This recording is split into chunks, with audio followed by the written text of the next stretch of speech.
Ma'rifat itu adalah ibadah yang paling mulia di antara ibadah-ibadah yang lain, yang paling utama di antara ibadah-ibadah yang lain. Alasannya kenapa? Nah, di sini beliau melanjutkan li'anna ma'rifata kaifiyatil amal bitta'ah yansha'u anha natijatut taqwa. Karena mengenal tata cara beramal dengan ketaatan itu akan muncul buah, yaitu apa? Takwa. Wa taqwa yansha'u anha natijatul ma'rifah. Dan takwa itu nanti akan muncul, akan timbul buah dari buah apa? Berupa apa? Kema'rifatan. Nah, sehingga fal ma'rifah lubul lubab ghayatul ghayat, sehingga ma'rifat itu adalah intisari dari semua intisari, ghayatul ghayat, dan puncak dari segala puncak. Dan wahya takhtalifu bihasabi halil arifin. Dan itu berbeda-beda, bervariasi antara kondisi kemakrifatan seseorang ahli ma'rifat dengan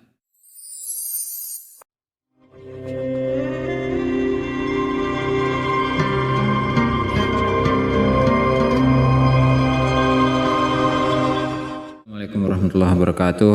Bismillahirrahmanirrahim. Wassalatu wassalamu ala Rasulillah Muhammad ibn Abdillah wa ala alihi wa sahbihi wa la hawla wa la quwwata illa billahi wa ta'allum ta'liman wa fil intifadh wa tadhkir wal ifadatu wal istifadah wal hatha ala tamassuki bi kitabillah wa sunnati rasulih wa du'a ila al huda wa dalalata ala al khair tiwa awjihi wa qurbihi thabi subhanahu wa ta'ala rabbi shrah li sadri wa yassir li amri wa hlul 'uqdatam min lisani yafqahu qawli. Amma ba'du.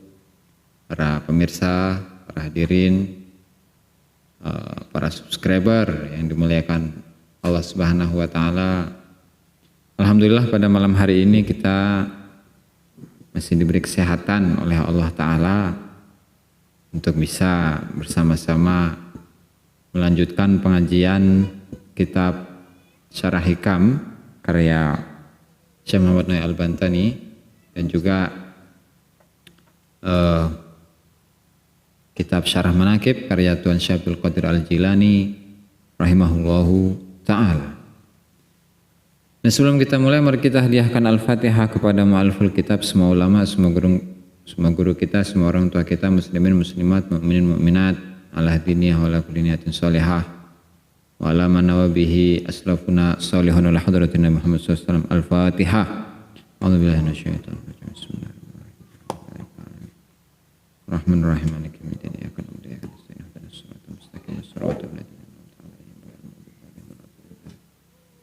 Wal muallif rahimahullahu ta'ala Syekh Ibnu Athaillah As-Sakandari, Syekh Ali Ibnu Husamuddin Al-Muttaqi Al-Hindi, ila an qala babu tafawuti maratibis salikina mubtadi'an wa muntahiyan.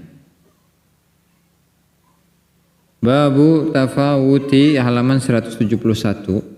Babu tafawuti maratibis salikina, utawi iki kubab mertelaaken beda-bedane piro-piro derajat poro salik, mubtadi'an hale wong kang ngawiti, wa muntahiyan lan hale wong kang katok. Qaumun aqamahumul haqqu li khidmatihi wa qaumun ikhtassahum bi mahabbatihi wa ma'rifatihi. Kullan numiddu haula'i wa haula'i min ata'i rabbika wa makana ata'u rabbika mahzura.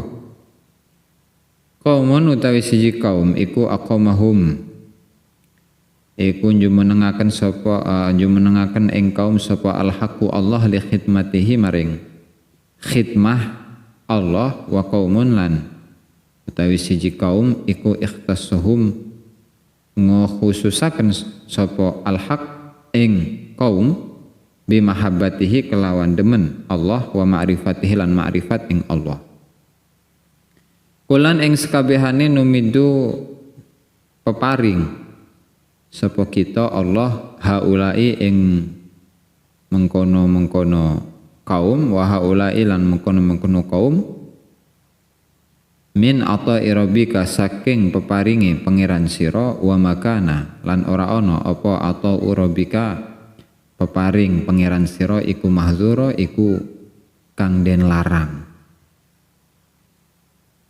Jadi bab ini menjelaskan tentang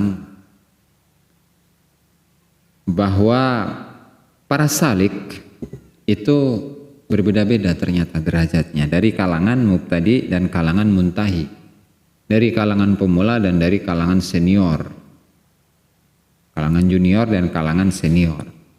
Orang yang memulai suluk dan orang yang sudah sampai pada puncak suluk. Dan di dalam hikmah di dalam bab ini, Syekh Ibnu Athaillah As-Sakandari menyebutkan 13 hikmah yang nanti akan kita simak satu persatunya. Dan pada hikmah yang pertama, Syekh Ibnu Athaillah As-Sakandari menyebutkan sebuah hikmah, yaitu qaumun aqamahumul haqqu li khidmatihi wa qaumun ikhtassahum bi mahabbatihi wa ma'rifatihi. Kullan numiddu haula'i wa haula'i min ata'i rabbika wa makana ata'u rabbika mahzura. Nah, di sini Syekh Abu Bakar Al-Ahsai dalam kitabnya Sirajuz Zulam, beliau menjelaskan bahwa al-ibadah, i'lam anna afdhalal ibadah wa ta'ah al-ma'rifah. Jadi paling utamanya ibadah dan ketaatan itu adalah ma'rifat. Jadi ibadah zahir yang kita lakukan selama ini, mulai dari wudu, mandi, sedekah, kemudian sholat, puasa, zakat, berbuat baik ke orang lain, ya, berbuat baik kepada diri sendiri, berakhlak kepada Allah Ta'ala, berakhlak kepada manusia. Itu kalau kita bandingkan antara masing-masing dari ibadah-ibadah yang disebutkan tadi, ternyata yang paling utama itu ma'rifat.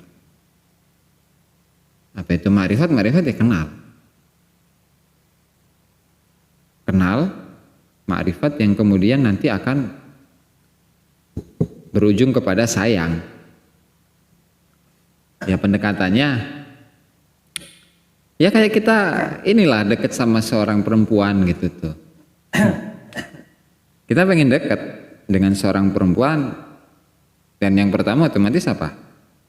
Lihat, wih, cewek ini, mantap amat cina. Wahai itu, pengen dong saya kenalan gitu. Kan namanya siapa Neng gitu? Namanya Siti. Nah, dari kenalan kemudian tuker WA, nomor WA berapa? Simpen, save. Ya, akhirnya adalah komunikasi di situ, kemudian adalah perkenalan antara keduanya, saling mengenal. Nah, barulah nanti ditembak. Neng, sebenarnya saya itu bogoh kamane.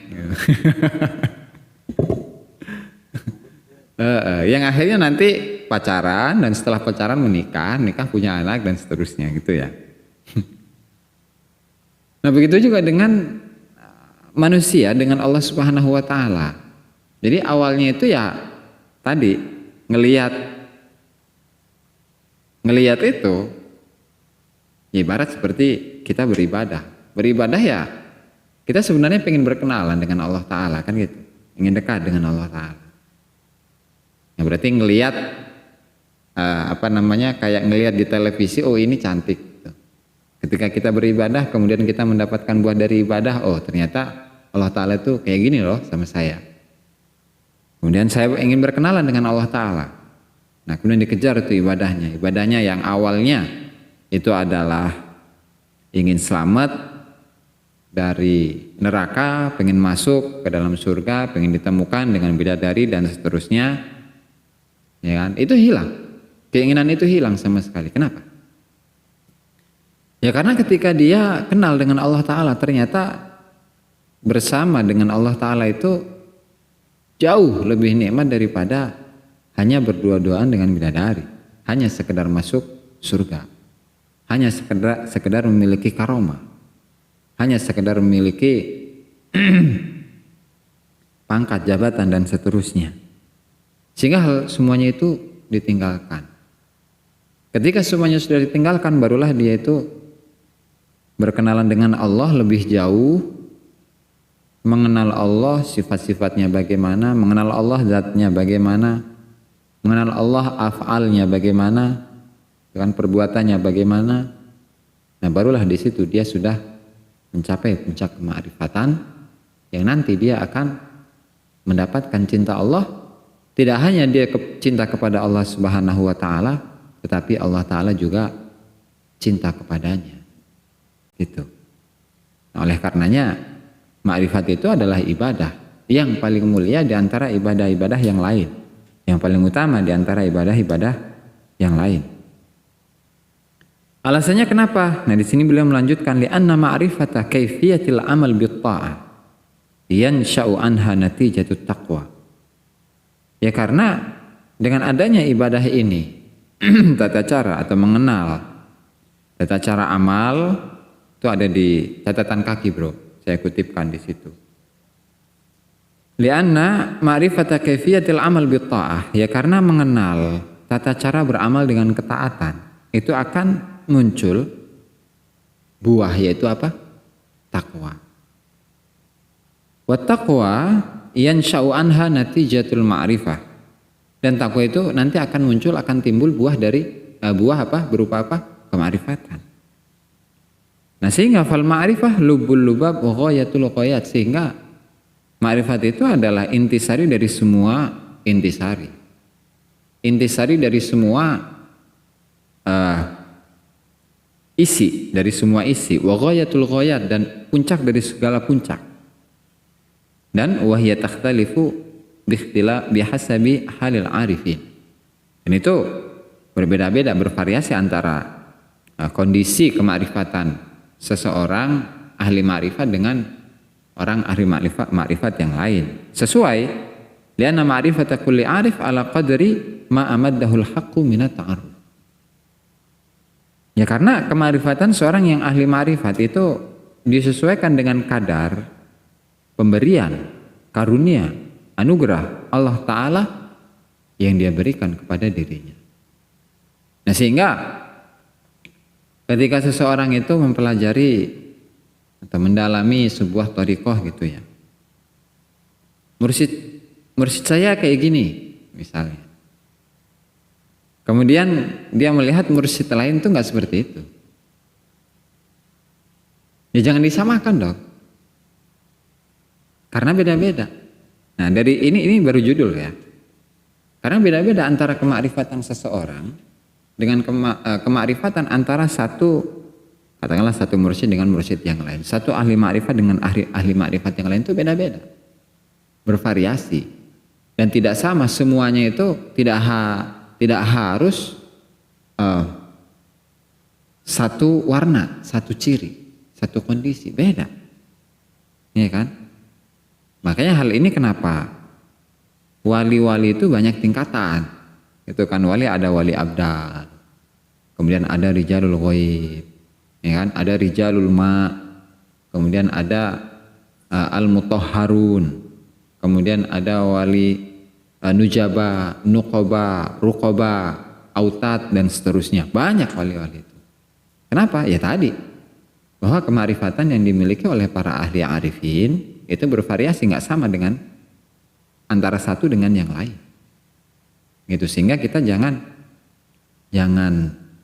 mengklaim bahwa hanya mursyidnya lah yang ahli ma'rifat, kemudian ketika dia melihat mursyid yang lain yang berbeda dengan mursyid yang dia anut, kemudian dia menyalahkan mursyid yang lain. Oh, salah, jauh itu dari kata kebenaran. Ya makanya ngaji, bro, ngaji. Nah, berarti ngajinya kurang dalam itu. Mikir sana. Nah, itu baru judul ini. Oke. Nah, kemudian kita berpindah kepada hikmah yang kita baca barusan, yaitu qaumun aqamahumul haq li khidmatihi wa qaumun ikhtassahum bi mahabbatihi wa ma'rifatihi. Kulan numidu haula'i wa haula. Jadi Allah Ta'ala itu menjadikan hamba-hambanya bermacam-macam, berwarna-warni. Ada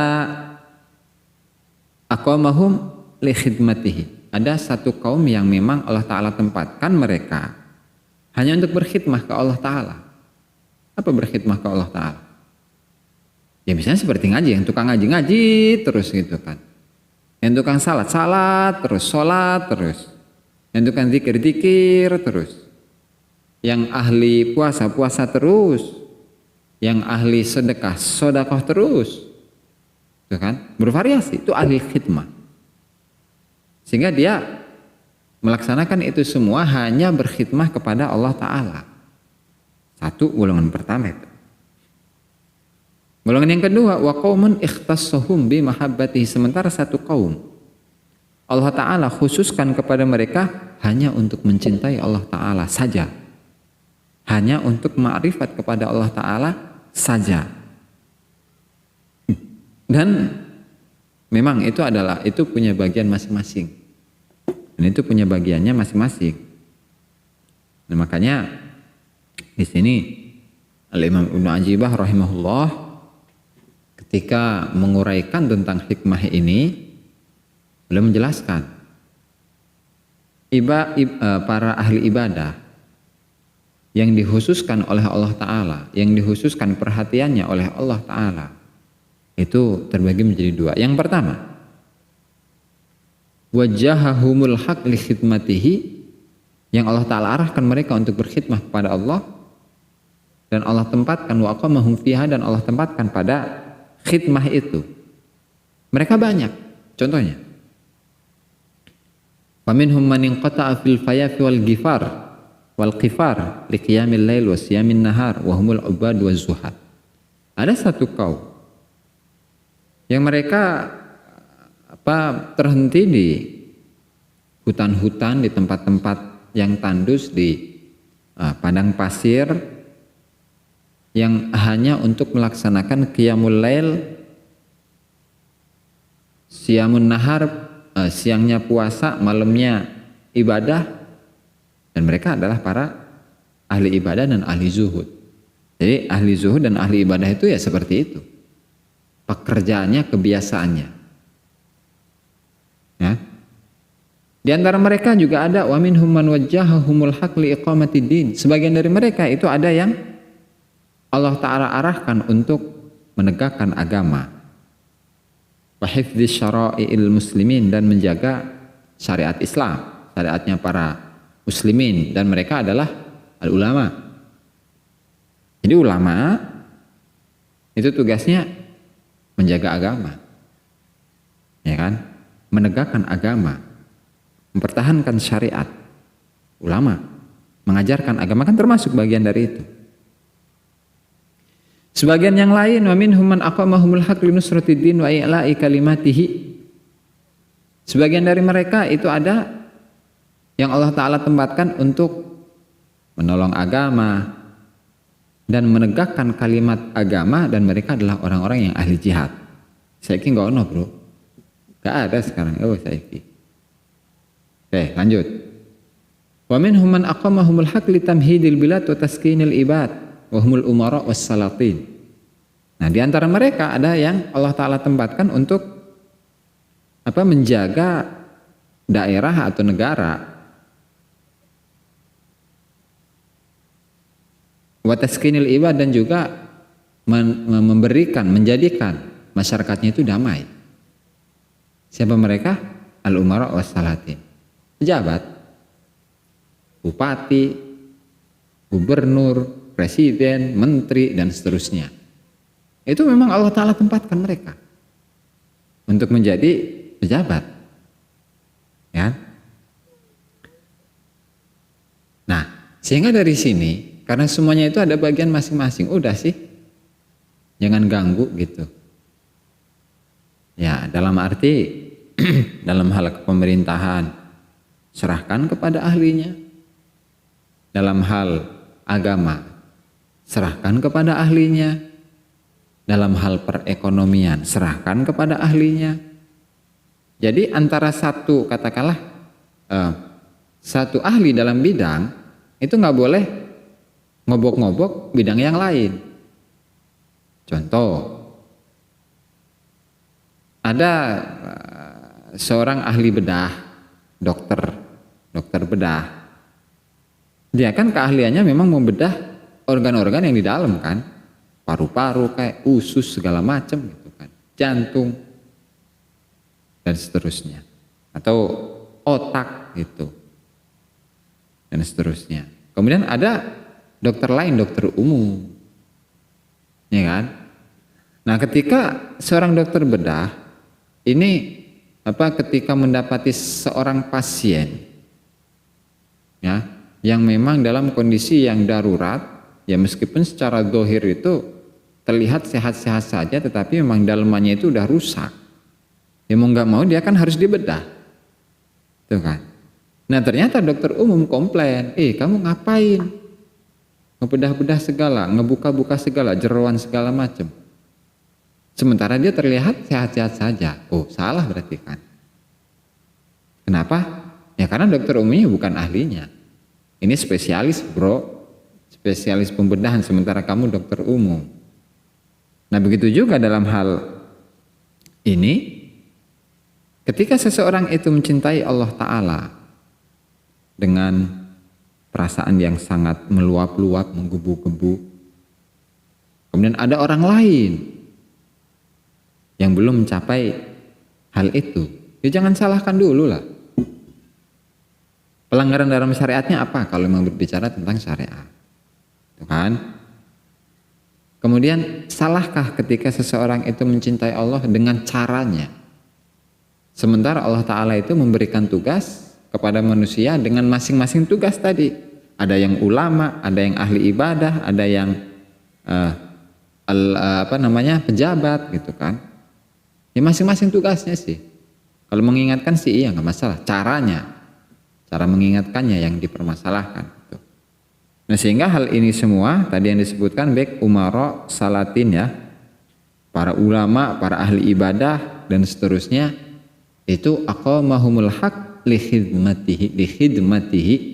Allah Ta'ala sudah menempatkan mereka untuk berkhidmat kepada Allah dengan masing-masing tugas. Golongan pertama. Kalau golongan yang kedua, wa qaumun aqamahumul haq li mahabbatihi wa ma'rifatihi. Nah, kalau di naskah-naskah hikam yang biasa itu nggak ada tambahan wa ma'rifatihi, tapi di sini ada tambahan wa ma'rifatihi. Ya, oke, lanjut. Nah, golongan yang kedua ini ahlul mahabbah. Ya, ahlul mahabbah itu memang sudah Allah Ta'ala khususkan untuk mengenal Allah Ta'ala, ya kan? Untuk dekat dengan Allah Ta'ala, untuk cinta dengan Allah Ta'ala, dengan caranya lah. Nah sehingga hal inilah yang kalau kita berbicara sejarah, bahwasanya thariqah itu berbeda-beda antara satu thariqah dengan thariqah yang lain. Tidak sama bro. Bahkan kalau kita berbicara perkembangan dari satu thariqah itu sendiri, itu pun juga berbeda. Lantaran apa? Lantaran generasi penerusnya itu memiliki bagian kemakrifatan yang berbeda-beda antara satu dengan yang lain. Tuh, oleh karenanya ketika kita lihat thariqah yang kembang saat ini di dunia ya, mulai dari Naqsyabandiyah aja. Naqsyabandiyah itu ada Qadiriyah Naqsyabandiyah. Kemudian ada Naqsyabandiyah Al-Aliyah. Naqsyabandiyah ada Naqsyabandiyah Al-Khalidiyah. Naqsyabandiyah ada Naqsyabandiyah Al-Mujaddidiyah. Banyak Naqsyabandiyah, itu satu tarekat. Tuh kan? Bagaimana dengan tarekat yang lain? Bahkan dalam satu TKN itu sendiri, itu karena gurunya berbeda-beda, cara mendidik para murid juga berbeda-beda, itu jangan disamakan lah. Hal inilah yang perlu ditekankan bagi kita semua, di mana kita sebagai manusia ya harus bijaksana. Kita tempatkan segala sesuatu sesuai porsinya. Daripada menghukumi orang lain, lebih baik kita menghukumi diri sendiri. Lebih baik menyalahkan diri sendiri, karena dalam diri kita itu banyak syahwat, banyak kesalahan dan sebagainya, daripada menyalah-nyalahkan orang lain. Ibda binafsika dalam sebuah makalah itu ya. Nah, sehingga para man aqamahu atau qaumun aqamahu ikhtassahum bi mahabbatihi wa ma'rifatihi. Mereka itu bagaimana? Wa humul arifunal kamilun. Mereka adalah orang yang ahli ma'rifat yang sempurna. Di mana mereka adalah salaku tariq sawa'at tariq, mereka melalui jalan yang lurus, wa wasalu ila aini tahqiq, dan mereka mencapai pada maqam hakikat. Wa bainahuma farqun kabir, jelas antara golongan yang pertama dengan golongan yang kedua itu ya berbeda. Kalau tadi golongan yang pertama antara ulama dengan umara, ya tugasnya sama. Itu kan?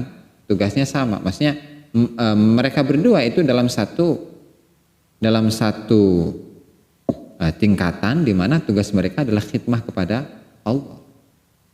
Khidmah kepada Allah dengan ilmunya, yang berilmu ya dengan ilmunya,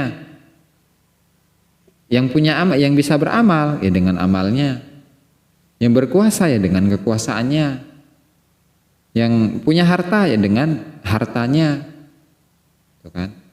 Yang dengan lisannya ya berarti dengan lisannya dia berkhidmah kepada Allah Ta'ala dan seterusnya. Sehingga ya masing-masing aja gitu, masing-masing. Dan tentu antara golongan pertama yaitu ahlul khidmah dan ahlul mahabbah itu ya jelas perbedaannya jauh. Ibarat seseorang yang berada di pinggiran pantai yang kedalamannya itu cuman 10 cm, setengah meter lah, paling dalam 1 meter, dengan seseorang yang sudah menyelami tengah laut, sudah menyelam tengah laut. Ya beda bro. Kalau yang di pantai mah taunya pasir, taunya batu karang gitu kan. Kalau yang sudah menyelami di dalam laut, itu bukan cuman air, tapi dia nanti ketemu dengan apa? Macam-macamnya ikan yang berwarna-warni. Ada bintang laut kan, ada hiu, ada terumbu karang, ada apa lagi tuh? Ada putri duyung, kalau ketemu putri duyung, ada penyu dan seterusnya. Nah jadi beda. Sehingga ketika berbicara Islam ya materinya sangat luas. Nah tinggal tadi kalau berbicara Islam, kalau materinya hanya seseorang yang hanya berada di bibir pantai, yang dia tahu ya pasir. Kalau berbicara Islam dan dia itu pengetahuannya luas, tidak hanya pengetahuan, bahkan wawasan, keilmuan, kemakrifatan, mahabbahnya kepada Allah Ta'ala, ilmu laduni, ilmu hakiki.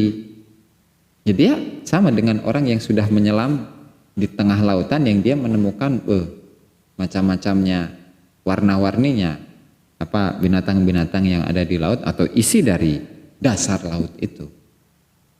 Sehingga yang di tengah pantai, yang di pinggir pantai itu, seorang yang berada di pinggir pantai, ketika dia mendapatkan informasi bahwa di laut itu ada ikan hiu, ikan paus, ikan yang macam-macam lah, kemudian disalahkan oleh orang yang di pinggir pantai, orang yang hanya pikniknya itu di pinggir pantai, berarti kan dia bodoh gitu.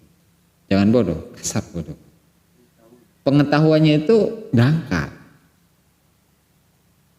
Nah, meskipun oleh Allah Ta'ala wa kullan numiddu haula'i wa haula'i min ata'i rabbika. Ya, meskipun baik golongan yang pertama dan golongan yang kedua, ahlul khidmah dan ahlul mahabbah itu sama-sama mendapatkan bagian dari Allah Ta'ala. Sama-sama mendapatkan bagian dari Allah Ta'ala, karunia dari Allah Ta'ala. Wa makana ata'u rabbika mahzura. Dan tidaklah pemberian dari Tuhanmu itu adalah satu hal yang terlarang. Oleh karenanya ketika kita tahu bahwa di kalangan umat Islam ini banyak dari mereka yang ahli ma'rifat, banyak dari mereka yang menjadi mursyid dalam thariqah, ya maka kita sesuaikan diri kita ini siapa. Apa hak kita untuk mengomentari orang lain ini benar, ini salah. Itu tinggal coba aja sih ketika dia berzikir, ketika zikirnya itu ada sinkronisasi, ketika zikirnya itu katakanlah nyambung di situ. Ketika robito, ketika zikirnya dia merasa lezat, merasa nikmat ketika berzikir, ketika dipimpin oleh seorang mursyid itu. Ya udah, berarti mungkin itu tanda kebenaran mursyidnya. Lalu apakah benar di akhir zaman ini jumlah mursyid itu semakin lama semakin berkurang dan wujud mereka itu seperti wujudnya jarum di tumpukan jerami? Apakah benar itu? Salah. Kalau kita telaah nih kitab Al-Anwarul Qudsiyah karya Syekh Abdul Wahab Asy'arani rahimahullah, nanti saya akan bacakan redaksinya di pengajian berikut. Bahwa kata beliau al-mursyidun fi hadzal zaman katsir wa sayubqihumullahu taala ila akhiriz zaman. Di zaman Syekh Abdul Wahab Asy'arani yang meninggal pada tahun 975 Hijriah. Jadi 400 hampir 500 tahun lah dari sekarang. Mursyid itu banyak di masa beliau. Banyak yang mengajak masyarakat, yang mengajak muslimin untuk menuju Allah Ta'ala, banyak. Dan wasayubqihumullahu ila akhiriz zaman. Dan Allah Ta'ala akan mengekalkan mereka, wujudnya mursyid ini yang banyak ini sampai hari kiamat. Sehingga ya kita jangan khawatir dengan ketiadaan mursyid itu. Ketika mursyid A meninggal ya pasti Allah Ta'ala menggantikan mursyid yang lain, siapapun itu. Hanya saja nih bedanya. Wujud mereka itu kadang ada yang populer, ada yang nggak populer. Itu kan? Ada yang populer, ada yang nggak populer. Nah, kalau kita pelajari sejarah di Banten ini kan untuk generasi awal perkembangan TKN itu yang dibawa oleh Syekh Abdul Karim Al-Bantani, itu yang terkenal kan cuman berapa? Syekh Asnawi Caringin kan? Ya padahal banyak. Oke, dari Syekh Asnawi Caringin. Banyak, padahal tidak hanya Syekh Asnawi Caringin yang diangkat menjadi seorang mursyid ya. Ada Syekh Asnawi Caringin, ada Syekh Sohib Kadupinang, ya kan? Ada yang di Jawa itu, yang bagian Jawa Timur itu, Kediri itu.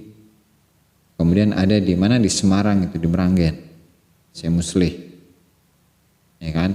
Kalau dari Syekh Asnawi itu tidak hanya menurunkan dari jalur Kiai Haji Ahmad Suhari, tapi banyak. Kiai Haji Ahmad Suhari yang nanti menurunkan siapa? Kiai Haji Muhammad Kadim Asnawi. Kemudian ada Syekh Abdul Latif Cibeber. Kemudian ada Syekh Husin Carita dan masih banyak lagi. Oke, dari jalur Syekh Sohib Kadupinang itu banyak. Ya kan? Dari jalur putranya Syekh Ruyani ada.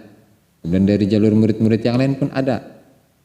Nah, sehingga ketika kita telusuri ternyata banyak itu.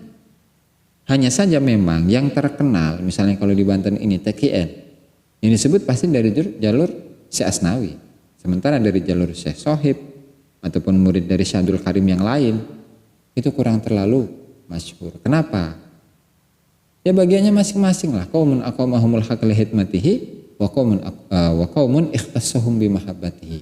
Ada yang bagian masing-masing lah. Ada yang terkenal, ada yang humul, ada yang terkenal, ada yang nyumput, ada yang tersembunyi. Itu hanya saja ketika kita benar-benar mencari, ya kan, wujudnya mursyid itu ya, pasti kita akan dipertemukan oleh Allah Subhanahu wa Ta'ala. Itu ya. Sebelum tutup sini saya akan membacakan sebuah makalah yang diucapkan oleh Syekh Abu Yazid Al-Bustami rahimahullah ta'ala. Kata Imam Abu Yazid Al-Bustami, Ittala'allahu ala qulubi awliyaihi wa minhum man lam yasluh lihamlil ma'rifati sirfan fasyaghalahum bil ibadah. Kata Syekh Abu Yazid Al-Bustami, Allah Ta'ala itu tahu, mengetahui hati-hati para kekasihnya. Maka dari faminhum, dari aulia Allah Ta'ala ini, malam yasluh lihamlil ma'rifati sirfan fasyaghalahum bil ibadah. Di antara mereka ada yang tidak layak, tidak pantas untuk membawa kemakrifatan secara murni, sehingga apa? Sehingga mereka Allah sibukkan dengan ibadah. Jadi mereka wali tapi dia ahli ibadah. Tuh. Ya, dalam arti semuanya adalah bagian dari karunia Allah Subhanahu wa Ta'ala. Karunia Allah Ta'ala itu diberikan kepada semua manusia. Dan mereka memiliki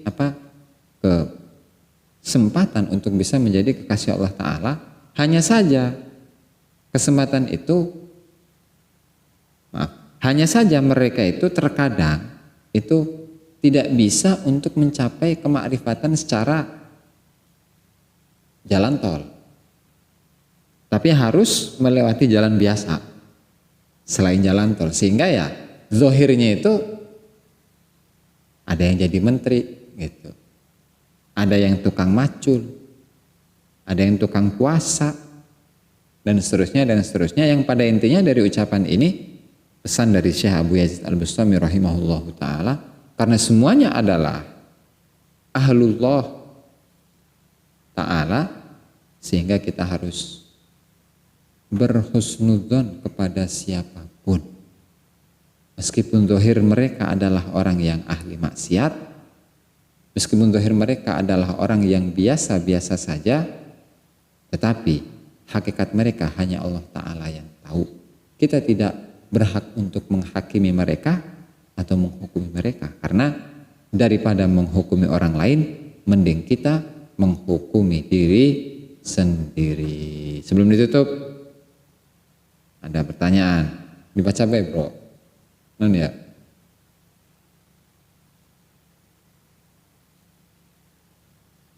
Baca baik. Orang ngopi heula. Bismillahirrahmanirrahim. Bagaimana cara atau solusi terbaik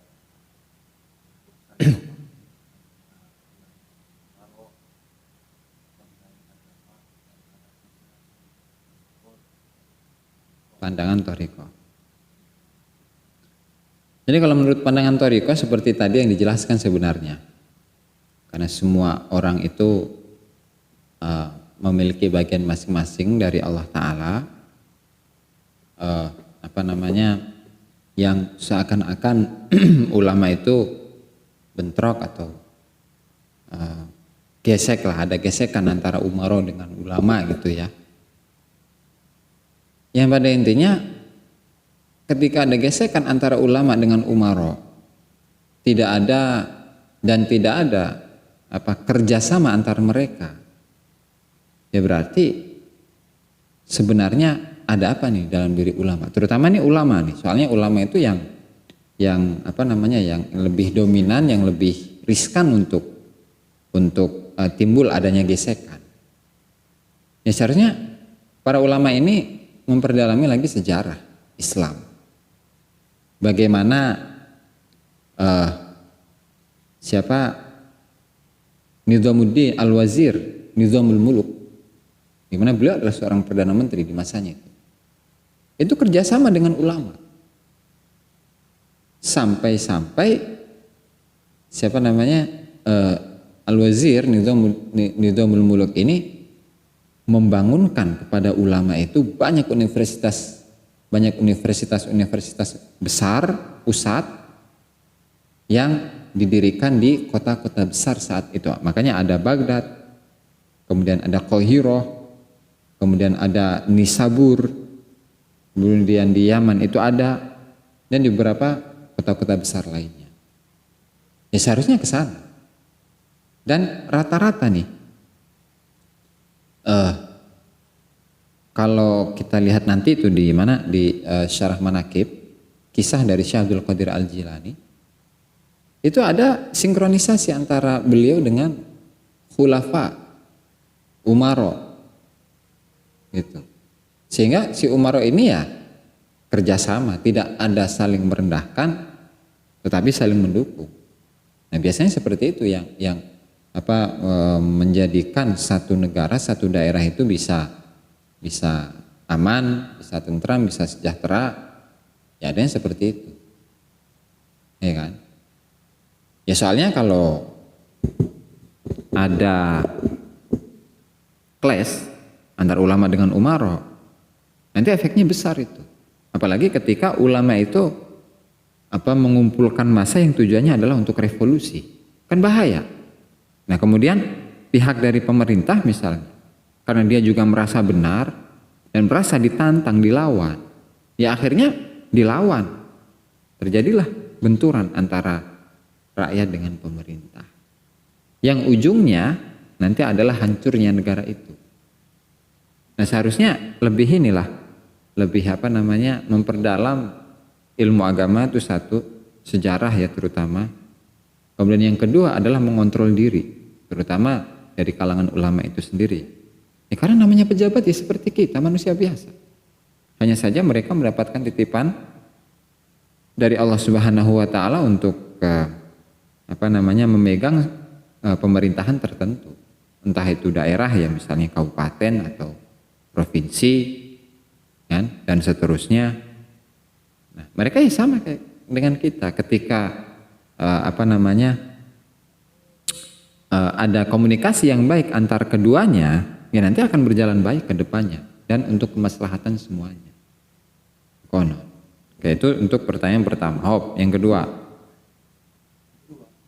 Itu ayat panjang itu tadi. Yang kedua, selain disembunyikannya bahwa ini pada zaman sekarang, alasan apa lagi yang pas untuk jemaah disembunyikannya bahwa Oke. selain alasan yang ada. Ya. Itu kan di beberapa pengajian sebelumnya itu sudah dijawab sebenarnya itu. Bentar. Kalau nggak salah redaksinya seperti ini. Idza aradallahu bi ahli zamani khairan. Itu tuh yang itu. Mana ya?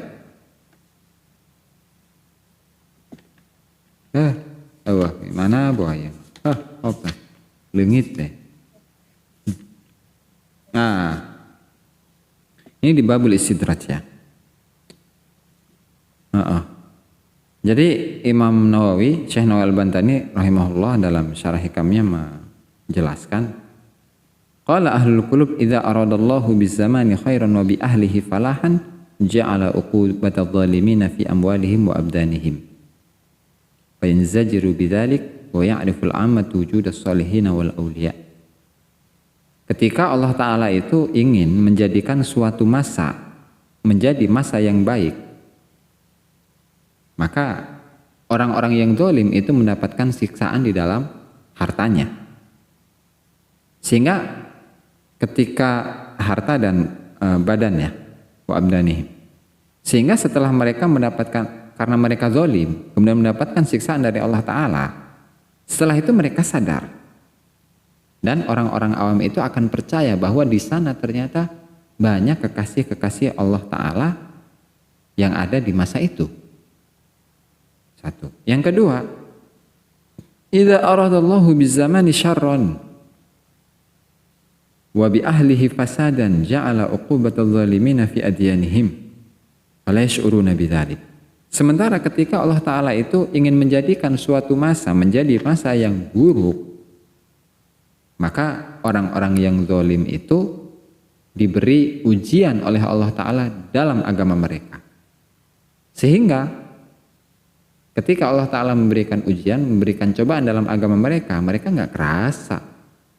Harta mah terus ngalir, ada, ngucur. Sementara keagamaan mereka menurun. Justru mereka akan menambah keburukan. Sehingga kebanyakan orang, mayoritas orang tidak percaya dengan adanya wali-wali Allah dan orang-orang yang soleh. Nah, sehingga kita lihat saja nih, mayoritas masyarakat itu percaya nggak adanya wali di zaman sekarang ini. Percaya nggak adanya wali yang hidup, ya, yang hidup ini. Kalau nggak percaya, oh berarti hati-hati. Ada apa dalam agama mereka itu? Jangan-jangan Allah Ta'ala sedang menurunkan azab mereka di dalam agama mereka. Gitu. Ya, sebenarnya itu peringatan sih buat kita. Ya kan? Karena definisi wali itu ya yang sudah saya jelaskan berkali-kali. Definisi wali itu dia tidak harus orang yang jubahan, orang yang pakai udeng, pakai surban, pakai imamah, kemudian terkenal di mana-mana. Enggak seperti itu wali itu. Karena definisi wali adalah ahlut taqwa wa ahlul mahabbah, orang yang takwa dalam hatinya, ya, dan hatinya itu mencintai Allah Ta'ala secara murni, dalam rasanya itu cinta Allah Ta'ala secara totalitas. Sesimpel itu. Meskipun dia bukan kategori seorang ulama, ya, bahkan dia adalah seorang pedagang bakso misalnya, atau petani, atau bahkan pemungut sampah, ketika dalam hatinya ada luapan-luapan cinta Allah Ta'ala yang tidak dibuat-buat, ya berarti dia adalah waliullah. Oleh karenanya hal inilah yang menjadikan kita itu harus husnudzon kepada siapapun. Gitu. Nah, oleh karenanya wali-wali Allah Ta'ala disembunyikan, ya mungkin bisa jadi Allah Ta'ala sedang menguji kita dalam agama kita karena kita zalim. Dan Allah Ta'ala itu menginginkan masa kita ini menjadi masa yang buruk. Sehingga agama kita yang diuji. Sampai kita nggak percaya dengan wali, baik yang hidup atau yang mati, ada apa nih dalam diri kita? Jangan-jangan kita ini termasuk para penyembah hawa nafsu. Gitu. Bro. Gas. Nah. Sudah. Wallahu ta'ala a'lam. Demikianlah para hadirin, para pemirsa, subscriber yang dimuliakan Allah Ta'ala, pengajian yang pertama yaitu kitab Misbahul Dzolam atau An-Nahjul Atam fi Tabwibil Hikam, karya Syekh Ibnu Athaillah As-Sakandari rahimahullahu ta'ala. Semoga bermanfaat dan semoga kita bisa mengamalkannya. Amin ya rabbal alamin. Kurang dan lebihnya saya mohon maaf. Wallahul muwaffiq ila aqwamit thoriq. Assalamualaikum warahmatullahi wabarakatuh. Subscribe, like, dan komen di bawah ini. Nah, jika teman-teman ada unek-unek, ada pertanyaan dan lain sebagainya, silahkan tinggalkan pesan di kolom komentar di bawah ini. Terima kasih sebelumnya. Assalamualaikum warahmatullahi wabarakatuh.